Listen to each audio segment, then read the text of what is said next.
Tenemos con nosotros al escritor Luis G. Martín, que viene a presentarnos su última y estupenda novela, La vida equivocada, publicada en Anagrama.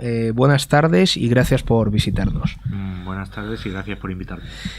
¿Se puede decir que el tema central de la novela, aunque se tocan otras muchas cosas, etcétera, es el tema del fracaso? Sí, de lo que yo quería escribir cuando me senté a escribir, o de lo que yo quería hablar cuando me senté a trazar. Es una novela que me ha llevado mucho tiempo, planificar, escribirlo menos, pero empecé a pensar en ella hace 9 años, y de lo que yo quería hablar cuando empecé a pensar esa novela era del fracaso, de ese tipo de fracaso de las personas o de determinadas personas que quieren alcanzar metas fabulosas, indelebles, absurdas, sin mucho sentido, y que se van estrellando vez tras vez. Algunos no reinciden, mi protagonista sí.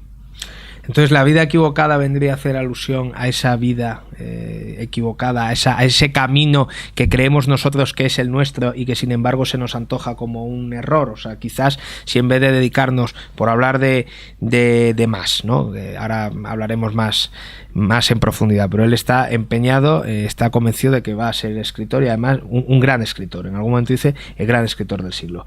A lo mejor si en vez de escoger ese camino hubiese cogido el de la música, que es el que pretende coger su padre, quizás... Sí, yo no creo que sea tanto un problema de caminos, de elegir un determinado camino, porque si la literatura es un camino, la música es otro camino y la administración de empresas es otro camino. Yo creo que radica más en las ambiciones que uno se plantea en cada uno de esos caminos. Probablemente el error de Max, el error de Elías y el error de cualquiera de las personas en las que yo puedo estar pensando cuando me siento a escribir una novela como esta, no es tanto el errar en aquello que escoge, cuanto en pensar que va a llegar a un determinado estatus o un determinado límite, y sobre todo no estar preparado para que eso no sea así, es decir, para fracasar. Pensar que todo depende, que el acierto depende solo de llegar a ese nivel, porque eso normalmente acaba mal. En cualquier caso, el título, es por el que preguntabas, yo creo que sí, que se refiere a ese tipo de actitudes equivocadas ante la vida, pero tiene también, yo quería que tuviera ese punto pequeñito, punto irónico, porque yo creo que la vida en general es equivocada siempre. Sí, eso te iba a decir, que por mucho que uno triunfe en lo suyo, al final toda la vida es un fracaso, ¿no? Toda vida acaba mal, y si claro, no acaba mal es que no ha acabado todavía. Hay una frase que dice, es que escribe el narrador, que dice algo así como: desde el primer momento sabemos que nos vamos a morir, pero no sé por qué narices llegamos a pensar que no, que eso no, que esa regla con nosotros, que esa norma con nosotros no va, que nosotros en cierta medida no la vamos a saltar. Y de hecho actuamos como si efectivamente sabemos que no nos la vamos a saltar, entre otras cosas. Ya, bueno, pero obviamente, pero el entusiasmo con el que seguimos actuando, con el que seguimos planificando nuestra vida, con el que seguimos amando a alguien, con el que seguimos escribiendo libros, en mi caso, con el que seguimos trazando carreras profesionales, soñando con viajes, incluso cuando uno ya tiene una determinada edad, no digo la mía, sino una edad todavía más avanzada, cuando realmente ya parece que resulta difícil hacer planes a medio o a largo plazo, y sin embargo ves afortunadamente a la mayoría de la gente viviendo con una cierta normalidad, como si esto fuera a continuar. O sea que sí, esa paradoja por fortuna se da, porque si no el género humano no tendría supervivencia ya a estas alturas. La novela me ha gustado muchísimo cómo está estructurada, y quiero que hablemos ahora un poco acerca de esto. Cuenta 2 historias. Cuenta por un lado la historia de Mas, que es este chico de belleza deslumbrante al que el narrador conoce en un taller literario, que está empeñado y obsesionado con ser escritor. Que aquí hay que decir que aunque se dice que su estilo es desmañado, torpe, que la puntuación, que tal y que cual, hay una carta, que la carta para mí revela un enorme talento literario, quizás estoy... Y desde luego las ideas de esos relatos y de esas historias que a él se le ocurren son bastante, en algunos momentos, tienen bastante enjundia, aunque luego, es decir, que casi no sea la circunstancia de que triunfe, como a lo mejor en algún momento sí podría haberse dado, ¿no? Pero bueno, por un lado está esta historia, no me quiero... Y por otro lado está la historia del padre, que también a su manera pues ha fracasado, ha querido dedicarse a la música, etcétera. En fin, la parte del padre tiene muchas más peripecias y es como mucho más aventurera, ahora hablaremos también. Y el hilo conductor es la voz de Luis, que es un narrador que en principio eres tú. En principio soy yo. En principio eres tú, aunque ahí entiendo, claro, que hay mucha ficción, que hay mucho juego literario, pero esta vendría a ser un poco la estructura de la novela, ¿no? La novela con la que se va a encontrar el espectador. Sí, yo he reincidido una vez más, creo que es la tercera. Yo creo que desde Los amores confiados. Los amores confiados fue la primera vez. En las manos cortadas. La mujer de sombra me lo salté. En la misma ciudad está la cuarta. En la misma ciudad. Era así, aunque el protagonismo sí, del narrador era menor, evidentemente, pero sí, era lo mismo, y esta es la cuarta, efectivamente. Es una técnica o una voz en la que yo me siento muy cómodo porque me permite hablar como si todo fuera verdad y siendo todo mentira, claro, y me permite jugar con varios registros, con varios géneros. Yo a mí mismo me lo creo, yo a mí mismo puedo organizar la información de lo que el lector se va a encontrar. Y bueno, pues ese fue la decisión que tomé, tardía, porque la novela al principio iba a ser solo la parte de Elías, del padre. Iba a estar seguramente contado en los primeros borradores o bocetos o notas que yo tomé, iba a estar contado en una tercera persona omnisciente. Era una novela en ese sentido más convencional, pero bueno, acabó siendo esto, acabó apareciendo el personaje del hijo, acabé conociendo yo al personaje del hijo, y al final todo eso que iba también a ser medio introductorio pues se acabó alargando y se convirtió en un espejo de la historia del padre. Entonces por eso esa impresión mía, bueno, que es evidente, de que la peripecia, la parte de Elías, es mucho más aventurera, mucho más novelesca, claro, que la en algunos momentos, bueno, piensas en, no sé, en García Márquez o en fin, una serie de cosas, ¿no? Quiero decir que le pasan muchísimas cosas, que va, que viene, que con la guitarra en Londres, que en fin, van sucediendo, ¿no? Sí, yo siempre estoy al borde. Esto es una cosa de la que quiero decir que creo que es un rasgo de estilo, me siento satisfecho con eso. Yo siempre estoy al borde del exceso en mi literatura, es decir,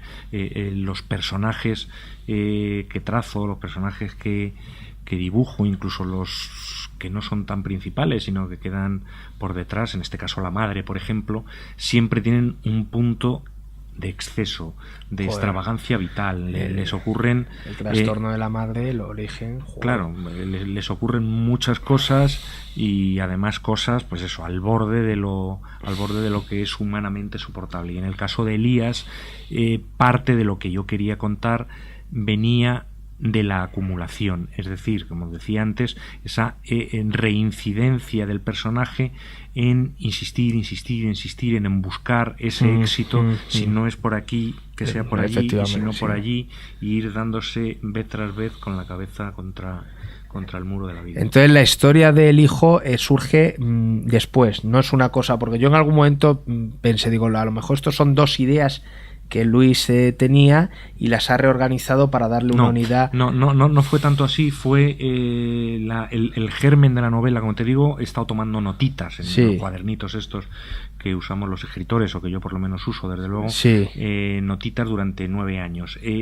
Al principio todas las notitas tenían que ver con Elías. De repente Elías tuvo un hijo, es decir, apareció el hijo, y el hijo era parte importante de su vida. O sea, pero ese hijo fue creciendo. De repente apareció en mi cabeza la idea de que el hijo fuera, sin serlo, porque sus peripecias en el fondo no son parecidas en absoluto, pero sí que tienen algo de espejo. Entonces me parecía que podía servir. Y luego hubo un momento en el que ya apareció el accidente aéreo, el accidente de aviación, y yo vi al hijo yendo que es luego un episodio que no está en la novela, que no existe, que se corrigió, pero yo vi al hijo yendo a el lugar del siniestro a reconocer los restos o lo que fuera. Y a partir de ahí, esa historia, la historia de Max, empezó a engordar y ahí intervine yo también. O sea, ya de repente aparecí yo como... Ese capítulo ha desaparecido, pero bueno, no la idea de la búsqueda, que no vamos a desvelar, la idea de la búsqueda sí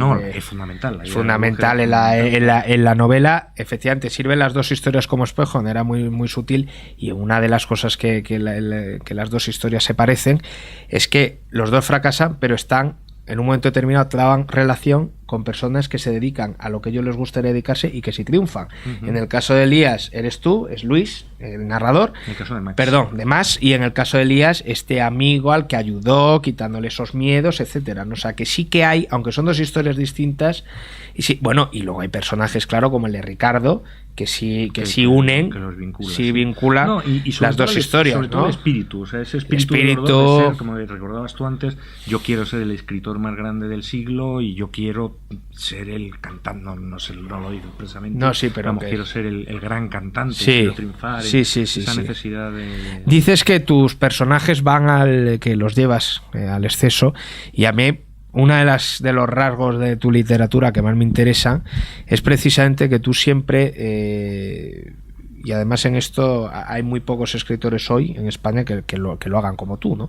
Que tú siempre tocas temas muy incómodos, hurgas en aquellas cosas que ocultamos generalmente, es decir, cosas que nos avergüenza y que por tanto no vamos por ahí pregonando, y entonces en tus novelas los personajes siempre remueven al lector, siempre le incomodan, ¿no? Que yo creo que eso está bien, ¿no? Que el lector pase por ese... Yo de eso me alegro. Ayer me decía un amigo escritor, me decía que había empezado a leer mi novela y que la había abandonado.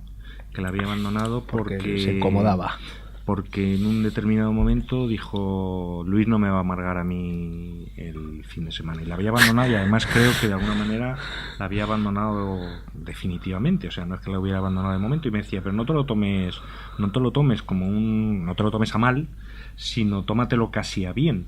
Y yo me lo tomé a bien, es decir, yo ese tipo de cosas sí que las tomo como un sobre todo yo a estas alturas de mi edad como lector ya estoy bastante cansado de leer cosas que no me dejan ninguna huella, incluso cuando me divierten. O sea, hay algunas cosas que leo bien, pero que tan rápido como he leído, digiero y olvido.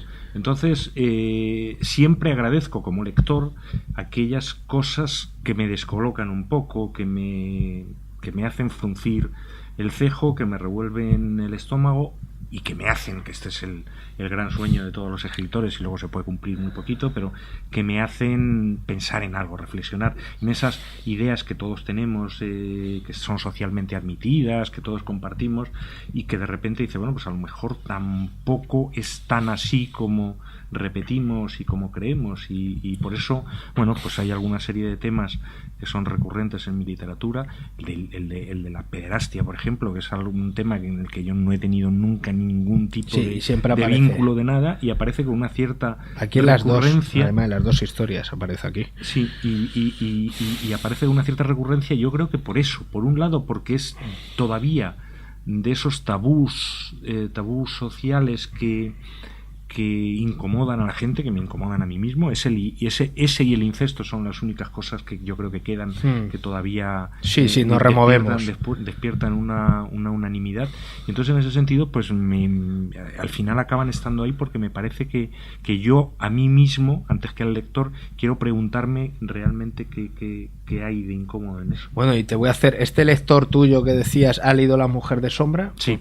Pues entonces esto cada lector tiene... Porque La mujer de sombra es tremenda. Cada lector tiene sus problemas y sus momentos. Y en este caso creo que el lector se refería a la muerte más que a otras cosas. A esa sensación que hay, sobre todo en el arranque, no solo en el arranque, sino en la historia de Max y de mi relación con Max, esa omnipresencia que hay de la muerte, del miedo a la muerte, de la reflexión sobre la muerte y del sinsentido que tiene con la muerte. Entonces, bueno, pues evidentemente en unas determinadas edades o en unas determinadas situaciones vitales, pues es más... La pederastia aquí se toca, más se dedica, se gana la vida acostándose con hombres mucho mayores que él, siendo además él cuando empieza menor de edad, creo recordar. Sí, por ahí anda. Pero y luego también estoy pensando, el padre tiene una fascinación por las púberes y de hecho él tiene su primera experiencia es con esta chavala en la montaña y tal, que me gusta mucho ese momento cuando dice, ¿por qué me has elegido a mí? Le dice, tenía que hacerlo, ¿no? Ella tiene 13 años y, en fin, sí, es verdad, o sea, hay temas que te remueven como lector, ¿no? Quería comentarte, decía antes, el talento de Mas no se habla, le pasa a Luis una novela, un manuscrito, El mar de cemento, creo que es de hormigón. El mar de hormigón, disculpa, y bueno, en fin, que la sintaxis mala, que la puntuación, que tal y cual, aunque luego él, cuando en ese momento el hospital se apiada, él le dice que es formidable y tal, que esa es una escena que me gusta mucho. Pero realmente en las ideas tiene cierta enjundia, o yo lo veo así quizás, y desde luego en la carta que escribe yo veo ahí un talento literario. Es decir, ya, lo que pasa que yo, claro, podría haber... Esto es siempre muy difícil de hacer, es decir, yo estoy inventando un personaje que escribe mal y que fracasa, y probablemente para hacerlo bien tendría que haber hecho que realmente el personaje escribiera mal y que las historias que se inventa fueran tontas, pero claro, eso lo que habría ido es en contra de mi novela, es decir, claro, eso además es mucho más fácil, habría quedado verosímil. Y de la única manera en la que yo me curo en salud, creo que un par de veces digo que reconozco lo que tú estás diciendo, es decir, que escribe con desmaña y tal, pero que hay algo, hay historias. Yo creo que las historias que son notas que yo tenía tomadas para cuentos, de esto que vas también llenando cuadernitos, y de repente dije, bueno, voy a usar esto porque me voy a acabar muriendo sin usar todas estas ideas, y hay algunas ideas de estas que anotas que son ideas que están bien y que uno luego nunca tiene tiempo de desarrollar, y además la ciencia ficción, que es un género que yo no he cultivado nunca, pero que me parece que es un género que da mucho juego para reflexionar sobre la vida, sobre el futuro, sobre la condición humana, sobre las sociedades en las que vivimos, sobre todo eso. Entonces de repente pues convertí a Max en alguien a quien todo eso le interesa. No, es que aquí hay ideas que si un escritor de la talla de Ballard, por ejemplo, de Philip K. Dick y tal, las cogiese, saldrían textos de primera magnitud, o sea, ideas de verdad francamente buenas, ¿no? Hay de todas formas la intrusión, una vez más, de la vida. Unos días antes de publicarse la novela, o sea, cuando la novela ya estaba impresa y todo, creo que salió la historia, que tiene algo que ver con lo que yo empiezo contando ahí, la historia de un científico, de un médico, ya no me acuerdo de qué país, hace un mes, vamos, que está planteándose ya el trasplante completo de cuerpo. Es decir, que alguien que se ha quedado tetrapléjico o tiene una enfermedad degenerativa o lo que sea, se le pueda de alguna manera rescatar el cerebro en otro cuerpo, que eso es una cosa que a mí me parece fascinante, o sea, de la que habla Max en ese primer cuento que me da a leer, que luego el narrador vuelve otra vez sobre ese cuento cuando le ve tan mal en el hospital y piensa otra vez sobre eso. Que lo mismo dentro de unos años todo eso es puro naturalismo y costumbrismo. Dices en la página, dice el narrador, pero bueno, como varias veces has apelado a ti mismo, ya estoy por el narrador, o dices tú en la página 87, hasta los 40 años aproximadamente conservé la superstición de que un novelista verdadero no debía escribir sobre acontecimientos reales, sino sobre hechos inventados. Me gusta mucho esto porque vuelve a incidir en el juego que comentábamos antes, ¿no? Que tú muestras esto, ofreces esto al lector como si fuera, al aparecer tú como narrador y demás, como si fuera verdad, y en realidad aquí hay muchísima ficción. Y te pregunto esto, y me viene bien comentar esto, porque ahora se ha puesto de moda la novela, otra vez, el sueco este que publica compañero tuyo editorial, que por cierto yo leí el primer tomo y me gustó bastante, La muerte del padre, en fin, se ha puesto de moda otra vez la novela del yo, de contarnos nosotros. Yo creo que nunca se ha ido del todo, ¿no?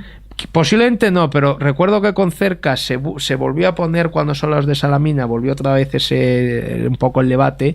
Yo creo que estaba un poco más apagado y ahora está otra vez... No, yo creo que eso va por rachas. Va por rachas, pero nunca va a acabar de desaparecer, porque yo creo que al final la literatura es siempre la literatura del yo. Entonces, en esa cita que acabas de leer, el narrador miente porque todo lo que está en la novela es mentira.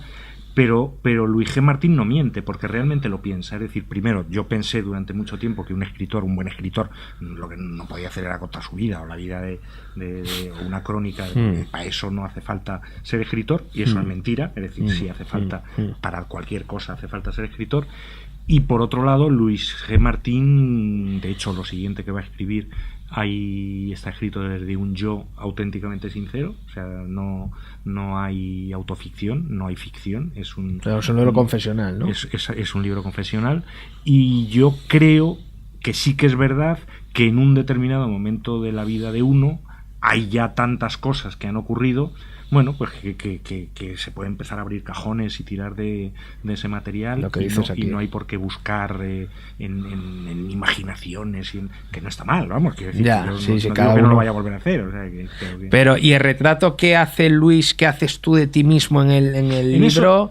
Que eres muy despistado, que no tienes memoria... Si eso no fuera verdad, ya sí que sería todo... No, eso sí, en eso sí que intento jugar un poco, evidentemente, pues el personaje también no deja de ser un personaje, pero sí que hay muchas de las cosas, o la mayoría de las cosas que cuento de mi forma de relacionarme con los demás, de mi temperamento y todo eso. El mundo literario también, ¿no? Las pistas que das de cuando publicaste tu libro, de los amigos que tienes. Pues muchísimas gracias, Luis, ha sido un placer. La vida equivocada, de Luis G. Martín, su última novela publicada en Anagrama. Una novela estupenda que les va a gustar mucho, porque además es honda, pero tiene la virtud de ser amena, ¿no? Lo que comentamos, que es uno de los mayores elogios que se puede hacer algo, ¿no? Que tiene hondura, que tiene profundidad, pero que se bebe como el agua, es decir, que te atrapa y no te suelta. Gracias y suerte. Muchas gracias.